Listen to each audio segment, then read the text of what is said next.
Good morning students. Last lecture સુધી આપણે વાત કરી હતી લિંગી અને અલિંગી પ્રજનનનો તફાવતની, અને છેલ્લે આપણે અટક્યા હતા આર્ટિફિશિયલ પ્રોપેગેશન અથવા તો કૃત્રિમ પ્રસંવર્ધન, જેને વાનસ્પતિક પ્રજનનની એક પદ્ધતિ અથવા કૃત્રિમ વાનસ્પતિક પ્રજનન તરીકે ઓળખવામાં આવે છે. તો માળી અને બાગાયતી વિદ્યાશાસ્ત્રીઓ એટલે ગાર્ડનર્સ અને જે હોર્ટિકલ્ચરિસ્ટ છે તેઓ વાનસ્પતિક પ્રજનનની આર્ટિફિશિયલ મેથડ્સ અથવા કૃત્રિમ પદ્ધતિઓ વિકસાવે છે અને તેની મદદથી તેઓ જે તે વનસ્પતિ દ્વારા મળતા ઉત્પાદનમાં શું કરે છે? વધારો કરે છે. તો આ રીતે આ જે બાગાયતી વિદ્યા ક્ષેત્રે કે માળીઓ દ્વારા વપરાતી મેથડ્સ છે એ કૃત્રિમ રીતે વાનસ્પતિક પ્રજનનને પ્રેરિત કરવામાં આવે એવી ટેકનિક્સ છે. તો તેના વિશે આપણે સમજવાના છીએ. કૃત્રિમ વાનસ્પતિક પ્રજનનની પહેલી પદ્ધતિ છે કટિંગ એટલે કે કલમ.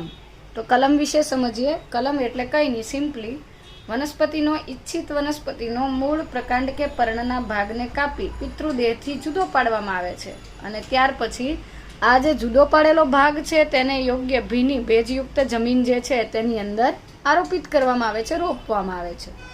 પ્રજનન સફળ થાય તે માટે કેટલાક પરિબળોની નોંધ લેવી પડે છે, જેમ કે તમે પસંદ કરેલી પિતૃ છોડની વય અથવા એજ કેટલી છે એ નક્કી કરવું.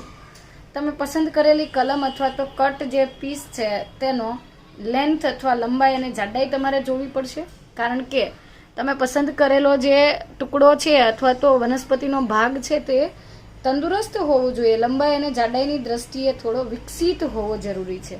ઋતુ અને વાનસ્પતિક પ્રકાર વગેરે જેવી બાબતોને ધ્યાનમાં લેવામાં આવે છે. ઋતુ શા માટે? સિઝન્સ એટલા માટે કે ઉચ્ચ કક્ષાની વનસ્પતિઓ જે છે એ સામાન્ય રીતે અમુક પર્ટિક્યુલર ઋતુની અંદર એમની વિકાસની પ્રક્રિયા છે થોડી ઝડપથી થતી હોય છે. જેમ કે ઉચ્ચ કક્ષાની વનસ્પતિઓ માટે કલમ કરવા માટેની બેસ્ટ સિઝન જે છે એ ચોમાસું છે. વર્ષા ઋતુ દરમિયાન તેઓ ઝડપથી પાંગરતી હોય છે, એટલે કે તેઓ ઝડપથી વૃદ્ધિ પામતી હોય છે. આથી ઋતુ, વાનસ્પતિક પ્રકાર એટલે કે વનસ્પતિ જે છે એ કયા જૂથનું સભ્ય છે, એનો કયો ઘટક, તમે પસંદ કરેલો કયો ટુકડો જે છે એ કઈ કઈ લાક્ષણિકતાઓ ધરાવે છે વગેરે બાબતોની નોંધ લેવી જોઈએ. તો પ્રાજનનિક સફળતા માટે અથવા તો આર્ટિફિશિયલ પ્રોપેગેશન જે છે એ સક્સેસફુલ નીવડે એ માટે પિતૃ છોડની એજ અથવા તો કલમની લંબાઈ અને જાડાઈ નક્કી કરવી, ઋતુ નક્કી કરવી, વાનસ્પતિક પ્રજનન અથવા એના પ્રકારને ધ્યાનમાં લેવું જોઈએ. જરૂર પડે મૂળ સર્જન કે પ્રકાંડ સર્જન પ્રેરતા અંતઃસ્ત્રાવોનો છંટકાવ કરવામાં આવે છે. પ્લાન્ટ ગ્રોથ રેગ્યુલેટર્સ વાળા ચેપ્ટરમાં આપણે ભણ્યા હતા.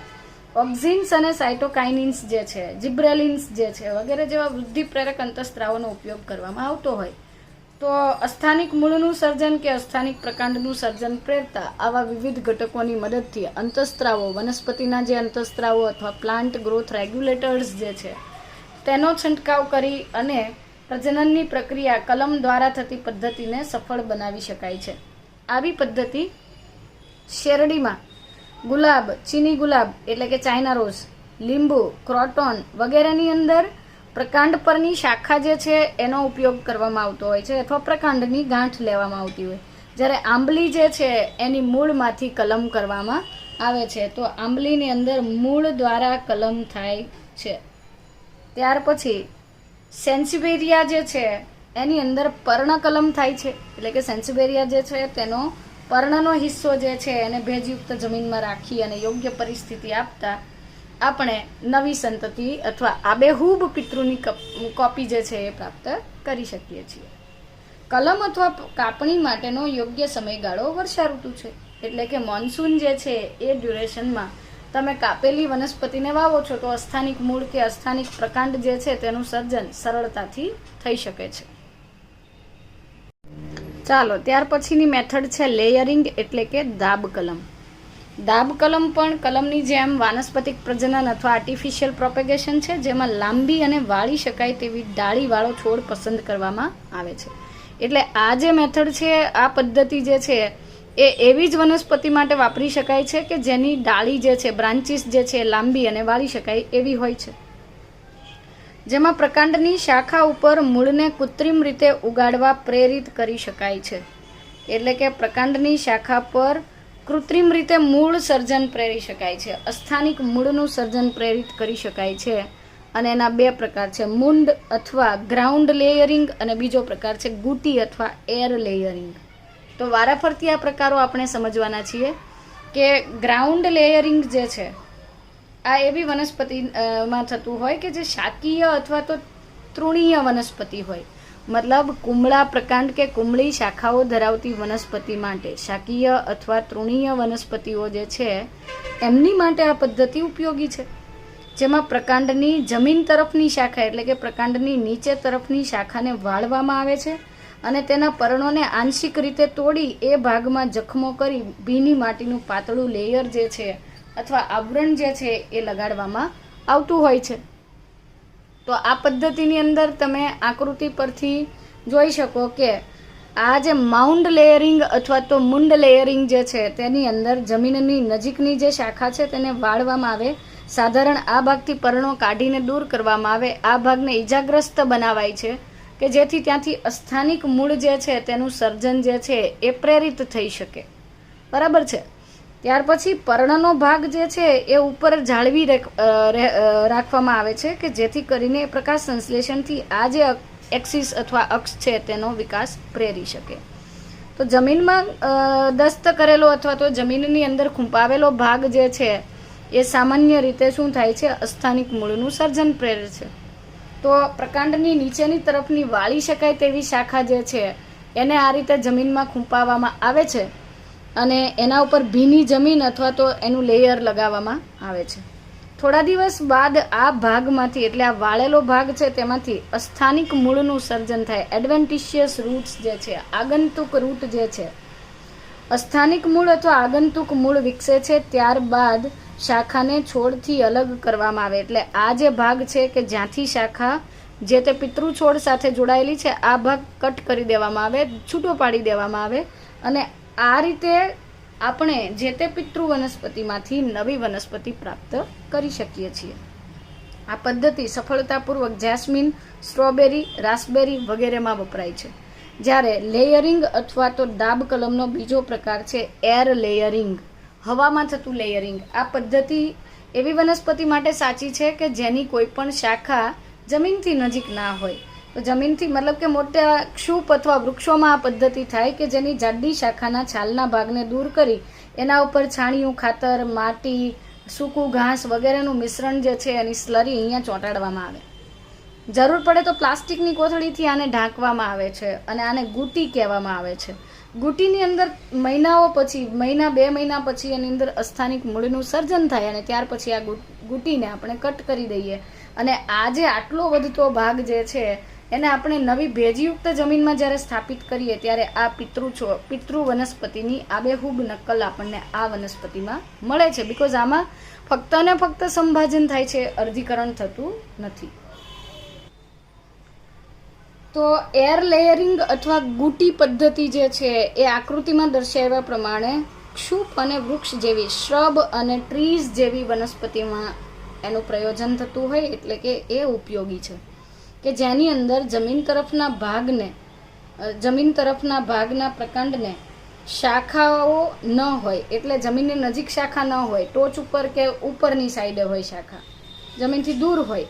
આ પદ્ધતિમાં છાલની રીંગ દૂર કરી એ ભાગને ભીની માટી વડે આવૃત કરવામાં આવે છે અને જેમાં માટીની સાથે જરૂર પડે તો થોડું ગાયનું છાણ, સૂકું ઘાસ વગેરે પણ ભેળવવામાં આવતું હોય છે. તેના ઉપર પ્લાસ્ટિકનું આવરણ પણ બાંધી શકાય. કહેવાનો અર્થ છે કે દુધાળા પશુઓનું છાણ જે છે અથવા તો તૃણાહારીનું છાણ, સૂકું ઘાસ અને પોષક તત્વયુક્ત માટી વગેરેનું મિશ્રણ બાંધી પ્લાસ્ટિકના આવરણથી ઢાંકવામાં આવે છે. આ ઢાંકેલા ભાગને ગુટી તરીકે ઓળખવામાં આવે છે અને ગુટીનો ભાગ જે છે એની અંદર 1-2 મહિના બાદ મૂળનો વિકાસ થાય, એટલે કે એડવેન્ટિશિયસ રૂટ્સ જે છે, અસ્થાનિક કે આંગતુક મૂળ વિકસે છે. ત્યાર પછી એ છોડને અથવા તો એ શાખાને પિતૃ વનસ્પતિથી દૂર કરવામાં આવે, છૂટી પાડવામાં આવે અને નવી જમીન પર, નવી ભેજયુક્ત જમીન પર સ્થાપિત થાય છે. તો આ પદ્ધતિથી તમે લીચી, સીતાફળ, સંતરા, લીંબુ, બોગનવેલ, જામફળ વગેરેમાં આ પદ્ધતિ દ્વારા પ્રેરિત સંવર્ધન યોજી શકો છો. તો આ થઈ ગઈ 2 પદ્ધતિ, કલમ અને દાબકલમના બે પેટા પ્રકારો હતા, ગ્રાઉન્ડ લેયરિંગ અને એર લેયરિંગ. એક હવામાં થાય છે અને એક જમીનની અંદર થાય છે. ત્યાર પછીની પદ્ધતિ સમજીએ આરોપણ. આરોપણ અથવા ગ્રાફ્ટિંગ પદ્ધતિ જે છે એ સૌથી જૂની અને જાણીતી પદ્ધતિ છે. બહુ કોમનલી વપરાતી પદ્ધતિ છે કે જેમાં એક વનસ્પતિના ઈચ્છિત ભાગને બીજી વનસ્પતિ સાથે એવી રીતે જોડવામાં આવે કે એક જ વનસ્પતિ ઉપર તમે બે નીપજો, બંને જુદી જુદી જાતિની નીપજો લઈ શકો છો. તો આ વનસ્પતિમાં બે છોડના ભાગોને એવી રીતે જોડવામાં આવે છે કે તે એક જ છોડ તરીકે વિકસે છે. નજીકના સંબંધો ધરાવતી વનસ્પતિમાં આવું કરી શકાય છે. નજીકના સંબંધો ધરાવતી એટલે કે ક્લોઝલી રિલેટેડ જે દ્વિદળી વનસ્પતિ. કેમ દ્વિદળી? બીકોઝ એક દળી વનસ્પતિના પ્રકાંડની અંદર વર્ધનશીલ પેશી હોતી નથી, દ્વિતીય વૃદ્ધિ જે છે, સેકન્ડરી ગ્રોથ જે છે એ નથી થતું. એટલે નજીકના ક્લોઝલી રિલેટેડ જે ડાયકોટ્સ છે, દ્વિદળી વનસ્પતિઓ છે કે જેની અંદર વાહી એધા પ્રેઝન્ટ હોય, આવી વાહી એધા ધરાવતી વનસ્પતિની વચ્ચે આરોપણ યોજવામાં આવે છે.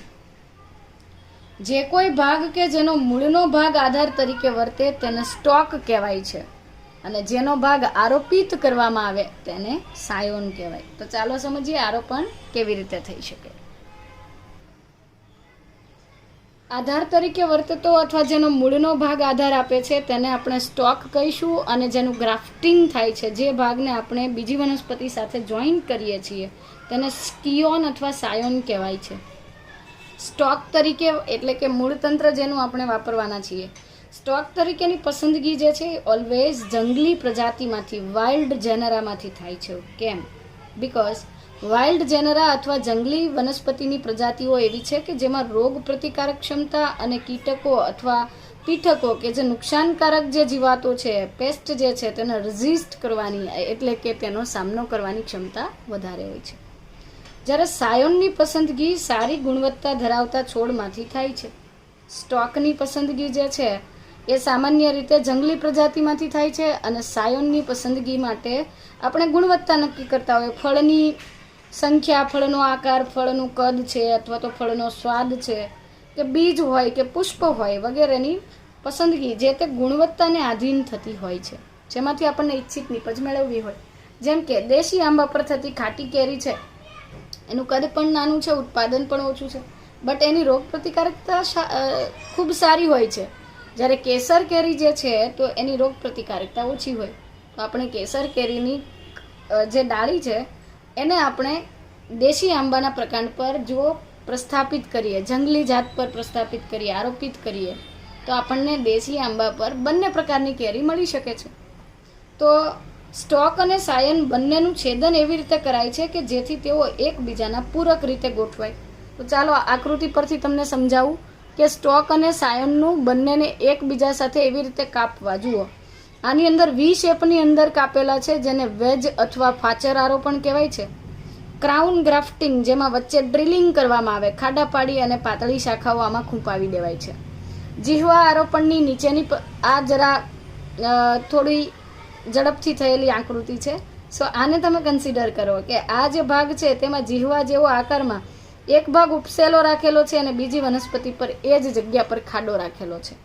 સાઇડ ગ્રાફ્ટિંગમાં ઘણીવાર એવું કરવામાં આવતું હોય કે પ્રકાંડની શાખા જે સ્થાને રહેલી હોય એ કક્ષના ભાગેથી શાખાને કાઢી નાખવામાં આવે ને ત્યાં નવી જ શાખા જે છે ગ્રાફ્ટ કરવામાં આવે છે. તો સાંધા પર પછી બંનેને જોઈન્ટ કર્યા પછી આ જે સાંધાના ભાગો છે ત્યાં ચીકણું લેપન કે મીણનું કવરિંગ કરવામાં આવે છે. અને આ પદ્ધતિ મેંગો, ગુલાબ, બીજવીન, દ્રાક્ષ, જામફળ, સફરજન, નાશપતિ વગેરેમાં થઈ શકે છે. અને તેના જુદા જુદા પ્રકારો પણ છે.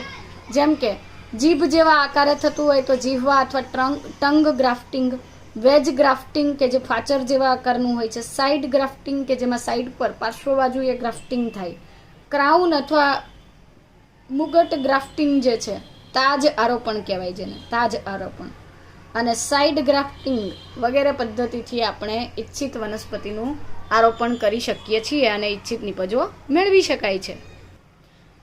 ચાલો ત્યાર પછી લિંગી પ્રજનન. પરંતુ એ સમજતા પહેલા વાનસ્પતિક પ્રજનનની અગત્યતા કહી દઉં કે વાનસ્પતિક પ્રજનનથી આપણે પિતૃની આબેહૂબ નકલો મેળવી શકીએ છીએ અને જેના કારણે ઈચ્છિત લક્ષણો લાંબા સમય સુધી જળવાય છે.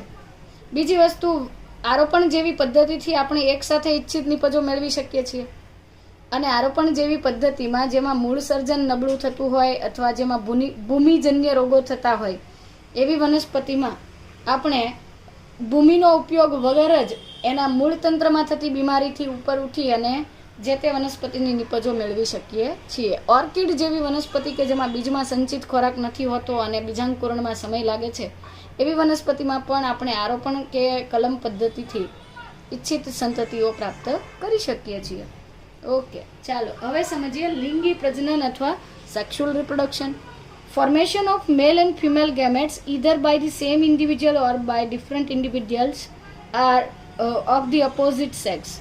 આ લિંગી પ્રજનનનું પહેલું પાસું છે કે ભાઈ લિંગી પ્રજનનમાં એક જ પિતૃમાંથી અથવા બે વિરુદ્ધ જાતિના સજીવોમાંથી, વ્યક્તિગત સજીવોમાંથી આપણે નર અને માદા જન્યુનું નિર્માણ થતું જોઈએ છીએ. એટલે આ એની રિક્વાયરમેન્ટ છે. ત્યાર પછી આ જન્યુઓ જોડાય છે. જન્યુ એટલે શું? જન્યુ એટલે પ્રજનન કોષ, અને પ્રજનન કોષ હંમેશા એકકીય હોય છે. આ એકકીય જન્યુઓ અથવા ગેમેટ્સ એકબીજા સાથે જોડાઈને દ્વિકીય યુગ્મનજ અથવા ડિપ્લોઇડ ઝાયગોટ જે છે, બેકી સંખ્યામાં રંગસૂત્ર ધરાવતું ઝાયગોટ બનાવે છે. અને ત્યાર પછી તે સતત સંભાજનથી નવી સંતતિ અથવા નવા સજીવમાં પરિણમે છે. અલિંગી પ્રજનનની સાપેક્ષે તે એક વિસ્તૃત, જટિલ અને ધીમી પ્રક્રિયા છે. ઇલાબોરેટ, કોમ્પ્લેક્સ એન્ડ સ્લો મિકેનિઝમ છે. મતલબ કે ખૂબ લાંબી ચાલતી, જટિલ અને ધીમી પ્રક્રિયા છે. ત્યાર પછી નર અને માદા જન્યુઓની વાત કરીએ તો, એટલે કે મેલ અને ફિમેલ ગેમેટ્સના જોડાણના કારણે લિંગી પ્રજનનના લીધે ઉત્પન્ન થતી સંતતિ પિતૃપેઢી અથવા એકબીજાને મળતી નથી આવતી ઇન ધ સેન્સ કે દે આર નોટ ક્લોન્સ. તેઓ ક્લોન્સ નથી હોતા, એકબીજાની પ્રતિકૃતિ અથવા આબેહૂબ નકલ હોતા નથી. આ રીઝનથી લિંગી પ્રજનન જે છે એ ખૂબ વધારે ઉદ્વિકાસની દ્રષ્ટિએ ઘણી અગત્યતા ધરાવે છે, કારણ કે તેમાં પિતૃઓ કરતાં જુદા લક્ષણો પણ જોવા મળે છે.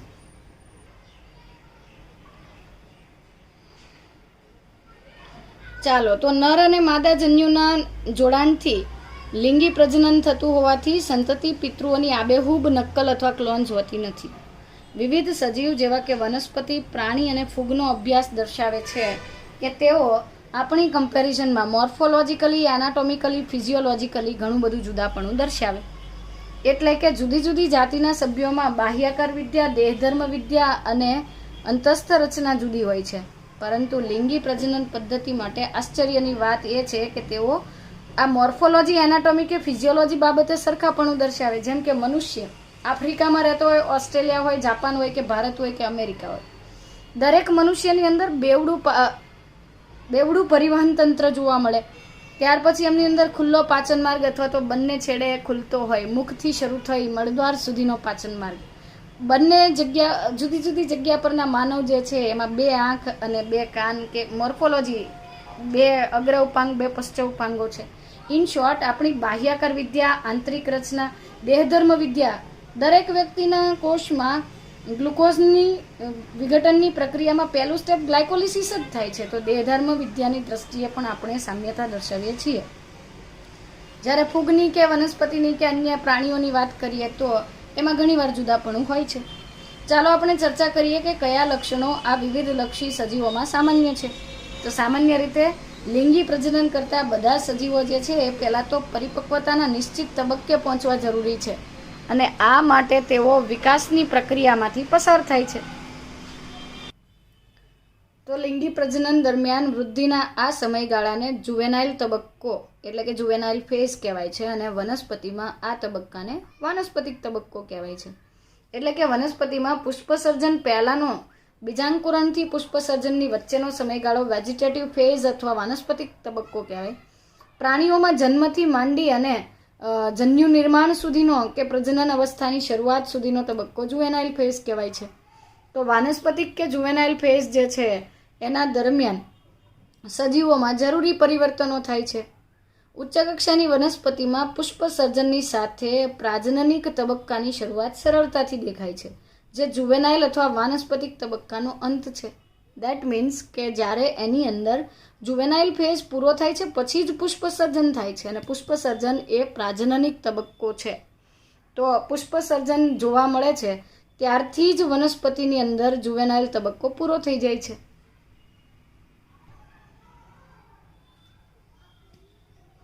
ગલગોટા એટલે કે હજારી ગલગોટા, જેને આપણે મેરીગોલ્ડ કહીએ છીએ, ચોખા, ઘઉં, નાળિયેર, આંબો વગેરેમાં પુષ્પસર્જન માટે કેટલો સમય લાગે છે? બધાની અંદર જુદો જુદો સમય લાગતો હોય છે. એટલે કે આંતરપુષ્પસર્જન કાળ એ શું છે? તો એના માટેનો એક પ્રશ્ન છે. અહીંથી શરૂ કરીએ. ઘણી વનસ્પતિમાં પુષ્પસર્જન એક કરતાં વધુ વખત થાય છે. જેમ કે કોઈક વનસ્પતિમાં આ વર્ષે માર્ચ મહિનામાં પુષ્પ થયા સર્જાણા, તો ફરી પાછા એપ્રિલ, મે, જૂન મૂકીને ધારો કે જુલાઈમાં ફરીથી થાય છે. તો મતલબ કે પુષ્પસર્જન એક કરતાં વધુ વખત થાય છે. આ બે પુષ્પસર્જનની વચ્ચેના સમયકાળને આંતરપુષ્પસર્જન કાળ કહેવાય છે. અને આપણી ટેક્સ્ટબુકમાં આવો પ્રશ્ન પૂછેલો છે કે તમને શું લાગે છે, આંતરપુષ્પસર્જન કાળને આપણે જુવેનાઇલ ફેઝ કહેવો જોઈએ કે પુખ્તતા કહેવી જોઈએ? ખરેખર આંતરપુષ્પસર્જન કાળને જુવેનાઇલ ફેઝ જ કહેવો જોઈએ, બીકોઝ બે ક્રમિક પુષ્પસર્જનની વચ્ચે પણ વનસ્પતિ વિવિધ વિકાસાત્મક અથવા તો વૃદ્ધિના વિશેષ તબક્કામાંથી પસાર થતી હોય છે. તો આમ એ એક પ્રકારનો શોર્ટમાં અથવા તો ટૂંકો જુવેનાઇલ તબક્કો છે એવું કહેવાય છે. આંતરપુષ્પસર્જનની વાત પછી આપણે સમજીએ કે તમારા વિસ્તારના થોડા વૃક્ષોનું અવલોકન કરો. એટલે એનસીઈઆરટીમાં આ પણ પ્રશ્ન છે કે શું તેઓ વર્ષો વર્ષ તે જ મહિનામાં પુષ્પસર્જન દર્શાવે છે? ઘણી બધી વનસ્પતિઓ એવી છે કે જેઓ એક જ ઋતુમાં પ્રજનન કરતી હોય, અને કેટલીક વનસ્પતિ મતલબ કે તમે શું તમે વિચારી શકો છો કે શા કારણે કેરી, સફરજન, ફણસ તેમની ઋતુમાં જ પ્રાપ્ત થાય છે? જેકફ્રૂટ અથવા મેંગો કે એપલ્સ જે છે એ પર્ટિક્યુલર સિઝનમાં એટલા માટે પ્રાપ્ત થાય છે બીકોઝ એનો પુષ્પસર્જનનો નિશ્ચિત સમયગાળો છે. એ ચોક્કસ ઋતુમાં જ પુષ્પસર્જન દર્શાવે છે. જેમ કે સામાન્ય રીતે કેરી, મેંગો ટ્રી જે છે તેની અંદર પુષ્પસર્જન શિયાળામાં થતું હોય છે, અને ઉનાળાની અંદર આપણે પાકેલી કેરી ખાઈ શકીએ છીએ. એવી જ રીતે સફરજન અને ફણસ પણ ચોક્કસ ઋતુમાં પુષ્પનું સર્જન દર્શાવે છે. આ ઉપરાંત ઘણી બધી વનસ્પતિઓ એવી પણ છે કે જે સમગ્ર વર્ષ દરમિયાન પુષ્પસર્જન દર્શાવે, જેમ કે બારમાસી, ગુલાબ વગેરે. અમુક વનસ્પતિ એવી છે કે જે ઋતુકીય પુષ્પસર્જન દર્શાવે, જ્યારે કેટલીક એવી છે કે સમગ્ર વર્ષ દરમિયાન પુષ્પસર્જન દર્શાવે. તો એ ઋતુકીય સંવર્ધન દર્શાવતી વનસ્પતિને સિઝનલ બ્રીડર્સ કહેવાય છે, અને કોઈ ચોક્કસ ઋતુ ન હોય, થ્રુ આઉટ યર એની અંદર પુષ્પસર્જન કે પ્રજનન ક્ષમતા હોય તો તેને આપણે કન્ટિન્યુઅસ બ્રીડર્સ તરીકે ઓળખીએ છીએ. એન્યુઅલ અને બાયનિયલ પ્લાન્ટ્સ જે છે, એટલે કે જેમનું આયુષ્ય 1 અથવા 2 વર્ષનું છે, 1 વર્ષાયુ અને દ્વિવર્ષાયુ પ્રકારની વનસ્પતિમાં વાનસ્પતિક તબક્કો, પ્રાજનનિક તબક્કો અને જીર્ણ અવસ્થાઓ સ્પષ્ટપણે જોવા મળે છે. પરંતુ બહુવર્ષાયુ વનસ્પતિ એટલે કે પેરેનિયલ પ્લાન્ટ્સની અંદર આ અવસ્થાને સ્પષ્ટપણે વ્યાખ્યાયિત કરી શકાતી નથી. 1 વર્ષાયુ, દ્વિવર્ષાયુ પ્રકારની વનસ્પતિઓની અંદર આપણે સ્પષ્ટપણે ટૂંકો સમયગાળો હોવાથી જોઈ શકીએ કે દરેક અંગ જે છે એ વાનસ્પતિક તબક્કામાં જુદું ચેન્જીસ દર્શાવતું હોય છે. પ્રાજનનિક તબક્કે પુષ્પસર્જન થાય છે અને જીર્ણતા પણ સમગ્ર શરીર, સમગ્ર દેહ અનુભવે છે. પરંતુ બહુવર્ષાયુ વનસ્પતિમાં આ અવસ્થાને આપણે સ્પષ્ટ રીતે વ્યાખ્યાયિત કરી શકતા નથી. દાખલા તરીકે એવી જે વનસ્પતિઓ બહુવર્ષાયુ છે તેમાં સામાન્ય રીતે પાનખર ઋતુમાં પર્ણ ખરી જતા હોય અને વસંત ઋતુમાં નવી કૂંપળો ફૂટતી હોય છે. તો આ કારણથી એમની અંદર આપણે સ્પષ્ટપણે વાનસ્પતિક કે વૃદ્ધત્વ તબક્કાને આપણે સ્પષ્ટપણે વ્યાખ્યાયિત કરી શકતા નથી. કેટલીક વનસ્પતિમાં પુષ્પસર્જનની અનઇક્વલ પ્રોસેસ છે, અસમાન પ્રક્રિયા છે. જેમ કે વાંસ, બાંબુ જાતિની વનસ્પતિ ફક્ત એક જ વખત પુષ્પસર્જન દર્શાવે. સમગ્ર જીવનકાળ દરમિયાન તેઓ એક જ વખત પુષ્પસર્જન દાખવે. સામાન્ય રીતે તેઓ 50 થી 100 વર્ષ બાદ મોટી સંખ્યામાં ફળ સર્જે છે અને ત્યાર પછી તેઓ મૃત્યુ પામે છે.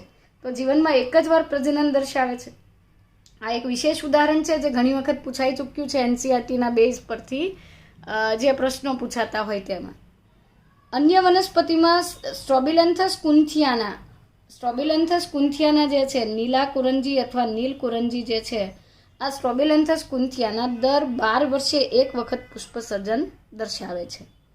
આ વનસ્પતિમાં સપ્ટેમ્બર ઓક્ટોબર 2006માં પુષ્પ સર્જન થયું હતું અને પુષ્પના સમૂહોએ તમિલનાડુ, કેરળ અને કર્ણાટકીય પર્વતીય પ્રદેશમાં વાદળી પટ્ટો બનાવ્યો હતો અને મોટી સંખ્યામાં પર્યટકો આકર્ષાયા હતા. જોકે આ જૂનો આંકડો છે.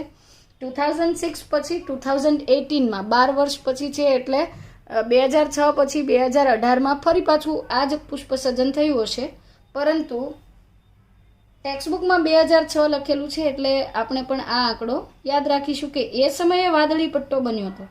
ત્યાર પછીના 12 વર્ષોની અંદર કેરળ, તમિલનાડુ અને કર્ણાટકના એ પર્વતીય પ્રદેશોમાં કંઈ નવા કન્સ્ટ્રક્શન થયા હોય કે નવા ચેન્જીસ થયા હોય તો અને એ ડ્યુરેશનમાં 2018 જે છે એ ડ્યુરેશનમાં એ વિસ્તારમાં દક્ષિણ ભારતમાં પૂરનું સમસ્યા પણ એક કુદરતી આફત આવેલી હોવાના કારણે એના વિશે ટેક્સ્ટબુકમાં કોઈ ઉલ્લેખ કરેલો નથી. આમ છતાં આપણે એવું લખી શકીએ કે છેલ્લે 2018માં જે જગ્યાએ નીલકુરંજી અથવા તો સ્ટ્રોબિલેન્થસ કુન્થિયાના હતું ત્યાં પુષ્પ સર્જન દર્શાવ્યું હશે એણે. પ્રાણીઓની વાત કરીએ તો પ્રાણીઓમાં પણ પ્રાજનનિક વર્તણૂકની પહેલાં જુવેનાઇલ તબક્કો આવે છે, જે બાહ્યાકાર વિદ્યા અને દેહધાર્મિક ફેરફારોને અનુસરે છે. એટલે કે આ તબક્કે પ્રાણીઓની અંદર બાહ્યાકાર વિદ્યા અને દેહધાર્મિક ફેરફારો, મોર્ફોલોજિકલ અને ફિઝિયોલોજિકલ ફેરફારો જોવા મળે છે.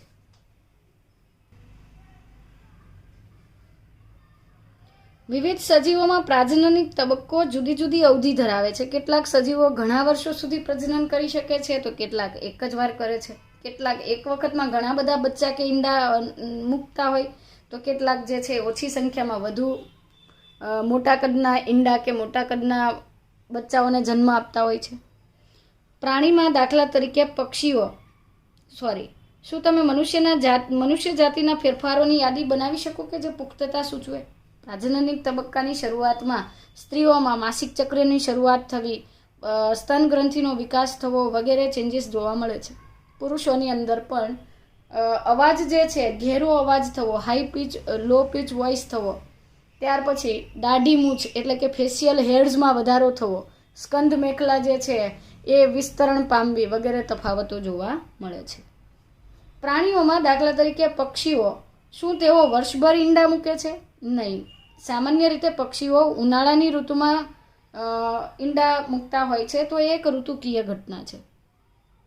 બીજા પ્રાણીઓ જેવા કે દેડકા અને ગરોળીમાં શું હોય છે? દેડકા વિશે તો આપણે ભણી ગયા છીએ કે દેડકામાં સામાન્ય રીતે પ્રજનન ઋતુ ચોમાસું છે, તો એ દરમિયાન એ ઈંડા મૂકે છે. તમે નોંધશો કે કુદરતી વસવાટમાં પક્ષીઓ ઋતુકીય રીતે જ ઈંડા મૂકે છે. તેમ છતાં બંધનાવસ્થામાં પક્ષીઓ એટલે મરઘા ઘરની અંદર એવી પરિસ્થિતિ યોજવામાં આવે છે કે જેથી તેઓ આખું વર્ષ દરમિયાન ઈંડા આપી શકે એ માટે તેમને કેળવણી પૂરી પાડવામાં આવે છે. આવા કિસ્સામાં ઈંડા મૂકવા એ પ્રજનનલક્ષી નથી, પરંતુ માનવ કલ્યાણ અર્થે અથવા વ્યાપારિક હેતુ માટે યોજવામાં આવેલી એક પદ્ધતિ છે. બીજી તરફ જરાયુ ધરાવતા માદા સસ્તનો એટલે કે પ્લેસેન્ટલ મેમલ્સ જે છે, ફિમેલ મેમલ્સ, તેમાં પ્રાજનનિક તબક્કા દરમિયાન અંડપિંડ અને સહાયક ગ્રંથિ તેમજ અંતઃસ્ત્રાવોની પ્રવૃત્તિમાં ચક્રીય પરિવર્તનો જોવા મળે છે. આ જે ચક્રીય પરિવર્તનો છે એના વિશેની વાત કરીએ તો ગાય, ઘેટાં, ઉંદર, હરણ, કૂતરા, વાઘ વગેરે જે સસ્તનો છે એવા સસ્તનો કે જે પ્રાઇમેટ્સ નથી. આવા નોન પ્રાઇમેટ મેમલ્સ જે છે એમની અંદર પ્રજનન દરમિયાન જોવા મળતા અંડપિંડ કે અંતઃસ્ત્રાવી ગ્રંથિના ફેરફારોને ઋતુકીય ચક્ર, ઇસ્ટ્રસ સાયકલ કહેવાય છે. અને એમની અંદર માદા જે છે એ જ્યારે અંડકોષ જનન પૂરું કરે છે અથવા અંડકોષ જનન દરમિયાન અંડપાત થાય છે ત્યારે જ તેઓ હીટિંગ પીરિયડમાં એટલે કે મૈથુન ક્રિયા માટે, સમાગમ માટે તૈયાર થતી હોય છે. તો એ ઋતુકીય ચક્ર કોની અંદર જોવા મળે છે? Estrous cycle is present in non primates. ગાય, ઘેટા, ઉંદર, હરણ, કૂતરા, વાઘ વગેરેની અંદર એટલે કે જે નોન પ્રાઇમેટ્સ છે તેમાં ઇસ્ટ્રસ સાયકલ જોવા મળે છે, જ્યારે જે પ્રાઇમેટ્સ છે જેવા કે વાંદરા, એપ, મનુષ્ય વગેરેમાં તેને માસિક ઋતુચક્ર એટલે કે મેન્સ્ટ્રુઅલ સાયકલ કહેવાય છે, જેમાં અમુક મહિનામાં જ અથવા તો મનુષ્યની વાત કરીએ તો દર 28 દિવસે આ ચક્ર પૂર્ણ થતું હોય, જ્યારે નોન પ્રાઇમેટમાં આ ચક્ર ઘણું લાંબુ અને અનિયમિત હોય છે, જ્યારે પ્રાઇમેટ્સમાં તે રેગ્યુલર હોય છે અને ટૂંકું હોય છે. ઘણા સસ્તનો, ખાસ કરીને જેઓ કુદરતમાં જંગલી પરિસ્થિતિમાં વસે છે, જેના ઉપર કોઈ ચેન્જીસ નથી થયા, તેમાં આ ચક્ર માત્ર તેમના પ્રાજનનિક તબક્કામાં સાનુકૂલિત ઋતુ દરમિયાન જોવા મળે છે. એટલે કે ફેવરેબલ સિઝન્સમાં જ તેઓ આવું દર્શાવતા હોય. આથી તેને ઋતુકીય સંવર્ધકો કહેવાય છે. એટલે કે તેઓ પર્ટિક્યુલર સિઝનની અંદર મૈથુન ક્રિયા અને પ્રાજનનિક વર્તણૂક દાખવે છે. તો આવા સિઝનલ બ્રીડર્સ જે છે એ ફક્ત કોઈ પર્ટિક્યુલર ઋતુમાં પ્રજનન કરી શકે છે, જ્યારે ઘણા બધા સસ્તનો એમના સમગ્ર પ્રાજનનિક તબક્કા દરમિયાન પ્રજનન માટે સક્રિય હોય. આથી તેઓને સતત સંવર્ધકો અથવા કન્ટિન્યુઅસ બ્રીડર્સ કહેવામાં આવે છે.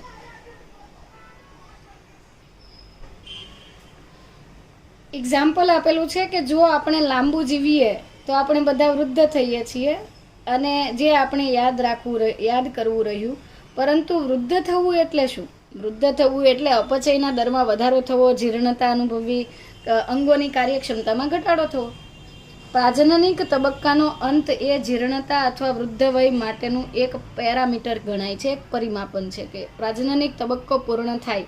સ્ત્રીઓમાં 45-50 વર્ષે મેનોપોઝ આવી જાય ત્યાર પછી તેઓ પ્રજનન મતલબ કે સંતતિ સર્જી શકતી નથી. તો એક પેરામીટર થયો કે ત્યાર પછી તે ઘરડા થાય છે અથવા વૃદ્ધત્વ અનુભવે છે એવું કહેવાય. જીવનકાળના અંતિમ તબક્કામાં શરીરમાં આનુષંગિક એટલે કે કંકમિટન્ટ ફેરફારો થાય છે. કંકમિટન્ટ અથવા તો આનુષંગિક ફેરફારો થવા એટલે શું? જેમ કે પ્રજનનનો તબક્કો પૂરો થયા બાદ આપણી અંદર અપચયનો દર વધે છે. આ આનુષંગિક ફેરફારો જેવા કે ચયાપચયનું ધીમું થવું એ વૃદ્ધત્વ અને બાદમાં મૃત્યુ તરફ દોરી જતી એક ઘટના છે. વનસ્પતિઓ અને પ્રાણીઓ બંનેમાં 3 તબક્કાઓ વચ્ચેની સંક્રાંતિ માટે અંતઃસ્ત્રાવો જવાબદાર છે.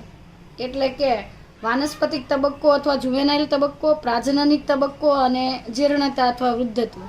આ 3 ફેઝીસમાં ટ્રાન્ઝિશન થાય, એકમાંથી બીજી અવસ્થામાં જાય એ દરમિયાન અંતઃસ્ત્રાવીય પરિવર્તનો જવાબદાર હોય છે. અંતઃસ્ત્રાવો અને ચોક્કસ પર્યાવરણીય પરિબળોની વચ્ચેની આંતરક્રિયા પ્રજનનની પ્રક્રિયાને નિયંત્રિત કરે છે અને સજીવોની વર્તણૂકીય અભિવ્યક્તિને સાંકળે છે. એટલે અંતઃસ્ત્રાવોમાં થતા ફેરફારો અને ચોક્કસ પર્યાવરણીય પરિબળો મળે, આ બંને વચ્ચે જે આંતરક્રિયાઓ થાય છે જેના લીધે પ્રજનનની પ્રક્રિયા કંટ્રોલમાં રહેતી હોય છે. બધા પ્રાણીઓમાં કે બધી વનસ્પતિમાં જુદી જુદી રીતે પ્રજનનની ક્રિયા નિયંત્રિત થતી હોય છે, અને એને આનુષંગિક સજીવો વર્તણૂકના ફેરફારો દર્શાવતા હોય છે. લિંગી પ્રજનનમાં થતા ફેરફારો અથવા ઘટનાઓ, events in the sexual reproduction. પુખ્તતાએ એટલે કે મેચ્યોરિટીએ પહોંચ્યા બાદ લિંગી પ્રજનન કરતા બધા જ સજીવો વિવિધ ઇવેન્ટ્સ એટલે કે ઘટનાઓ અને પ્રોસેસીસ એટલે કે પ્રક્રિયાઓ પ્રદર્શિત કરે છે જે બંધારણીય રીતે સમાનતા દર્શાવે છે. એટલે કે લિંગી પ્રજનન સાથે સંકળાયેલી રચનાઓ સ્પષ્ટપણે જુદાપણું દર્શાવે છે. એટલે વનસ્પતિમાં વાનસ્પતિક તબક્કાના લક્ષણો જુદા છે અને પુષ્પીય તબક્કાના લક્ષણો જુદા છે. વાનસ્પતિક લક્ષણો જે છે એ અનસ્ટેબલ હોય છે, ચલિત હોય છે, જ્યારે લિંગી તબક્કો જે છે એ સામાન્ય રીતે સ્ટેબલ હોય છે. લિંગી પ્રજનનની ઘટનાઓ વિસ્તૃત અને જટિલ છે અને નિયમિત ક્રમને અનુસરે છે. જેમ કે તેમાં નર અને માદા જન્યુનું જોડાણ થવું એટલે કે ફલન થવું, યુગ્મનજનું નિર્માણ થવું, ભ્રૂણજનન વગેરે લિંગી પ્રજનનની લાક્ષણિકતા છે. અભ્યાસની સરળતા માટે આપણે તેને 3 તબક્કામાં વહેંચીએ છીએ. પ્રી ફર્ટિલાઇઝેશન ઇવેન્ટ્સ એટલે કે પૂર્વ ફલન ઘટનાઓ, ફલન અને પશ્ચ ફલન ઘટનાઓનો સમાવેશ થતો હોય છે.